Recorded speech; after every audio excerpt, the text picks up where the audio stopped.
Namaste students. Let's start with the next topic of chapter directing, that is motivation. Motivation is a very important and interesting topic as you are going to study about its process, about the various ways of motivating the people and a famous and a very important theory, that is Maslow's need hierarchy theory. So let's start. If I want a child to do his homework on time, then simply by telling him to do you think so that will he do? I don't think so. It means that we need to give him some motivation. If I tell him, okay fine, you do your work and tomorrow I'll take you to the market, then he might do his work before time, right?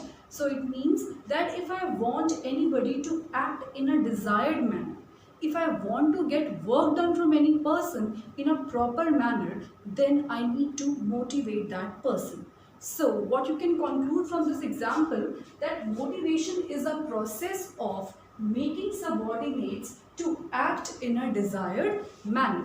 Means a process, motivation is a process by which I can stimulate a person's behavior, by which I can control his behavior up to some extent, by which I can motivate him to work with dedication and in a proper way so that he can follow all the rules and regulations of the company and can do the work in a fair manner.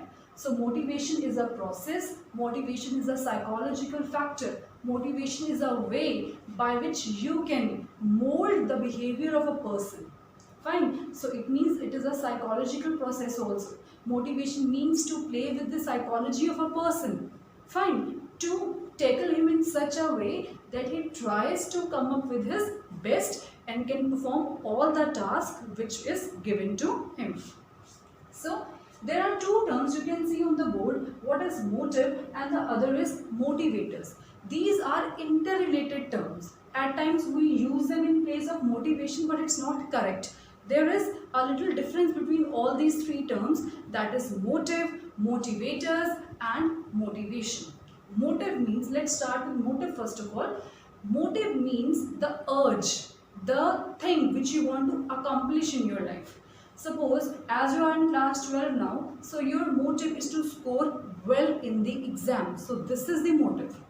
Fine. Motivators means the things by which we can help you to achieve your motive.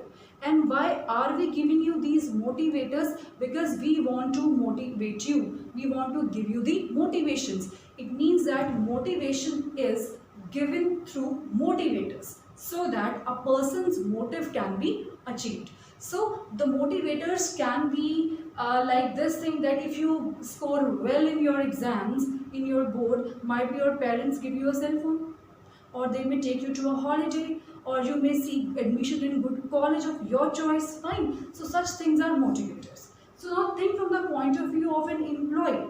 What kind of motivators a company can give to the employee? A company can give promotion to the employee. Fine. A company can give him a rent-free accommodation. A company can give him some medical allowances or leave travel concessions, or it could be anything. So motivators means the things by which we can amend the person's behavior so that he or she can achieve his or her motives. And this process is known as motivation. But as you know that we are human beings, the thought process of one person doesn't match with the other person. So do you think so that a thing which is motivation for a person will be serve as the same motivation for other? Or a thing which works on one person will work on the other person also? I don't think so. For me, getting more salary is secondary, but getting recognition in my organization where I work is primary. It means the motivators varies from person to person. Some people, they get happy when they get a raise in salary, even if nobody likes them in the organization, even if nobody wants to be friends with them.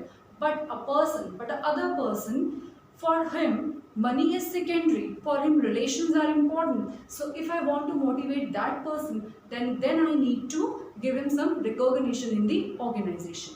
So what we can understand from this example, that motivation is a quite complex process. Motivators can't act uniformly on all the persons. Uniformly means in equal way. A thing which is motivation for one person may not serve as motivation for the other. That's why I said that motivation is a psychological process also, and psychology of all the persons are different because we are not same. Our thought processes are different. So that's why these three terms are interrelated. Now let's start with the process of motivation. The first is unsatisfied need gives tension to a person, which drives him, which encourages him, or which forces him to do something so that he can satisfy his needs. So let me put it formally through an example. See, though a person Ram is working in an organization, but he is getting very less salary. He is not satisfied with his income because he is not able to fulfill all his basic needs. So it means getting less salary is an unsatisfied need of Ram. Now, why it is an unsatisfied needs? Because he experienced that there should be more income with him so that he can fulfill all his basic needs. Now, this lesser income has given him anxiety. Now he is under stress. He is in tension.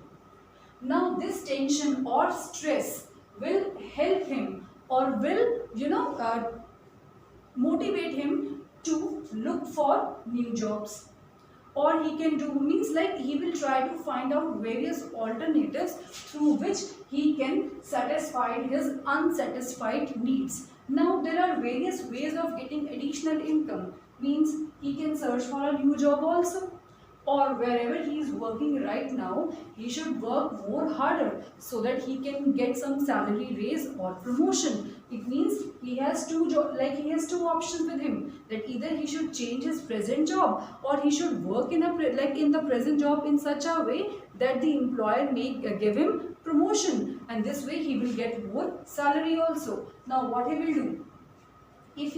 If hard work results in pay rise, if he feels that after doing so much of hard work in the organization, he is able to achieve what he wants, then he will continue working in the same organization. But if he feels that after putting so much of efforts, he is not able to achieve what he really wants to, then he might change the job or he may start looking for job elsewhere. So this is the process of motivation, because ultimately a person has to satisfy his needs. So he can satisfy his needs by any of the two way, either by working in the present organization or maybe by changing the job also. So this is the process of motivation. But this process of motivation is a never ending process. The reason is, the moment you satisfy your one need, the other needs erupts, because human needs are unlimited, that you know very well. Human needs are unlimited. The moment you satisfy one need of yours, at the same time the other need comes in your mind, and then you again start doing something to achieve that need. So motivation is a continuous process. I hope this point is clear. Now let's discuss some features of motivation which I'm sure that now you'll be able to understand. First is, motivation is internal feeling. See, your thoughts, your urges, your beliefs, your aspirations, your desires, they are internal feelings. Because we can't see them, they live or they come from your mind, and mind is an intangible force that you know very well. So motivation is an internal feeling. Next is goal-directed behavior. Here, what happens? Whenever someone tries to motivate you, what is the main purpose of that person? The main purpose is this only, that you work in such a way that you can achieve your goal. It means motivation is a goal-directed behavior. Your parents, they keep on motivating you with time to time. You also need motivation time to time. Why do you need motivation? Because our mind gets distracted very easily. So some force should be there which helps our mind to come on track. Motivation is required, and when your mind comes on track, you try to work in such a way that you achieve your goals. So motivation is a goal directed behavior because it helps a person to act in a desired manner so that his objectives can be achieved. Then as I told you, motivation is a complex process also, because the thing which is motivation for one may not be serve as a motivation for other. Then the last is motivation can be positive or negative. Do you always feel that a positive motivation works all the time? I don't think so, because I believe on the theory of carrot and stick. Carrot and stick. Carrot here means positive motivation. Give something good if a person is doing well.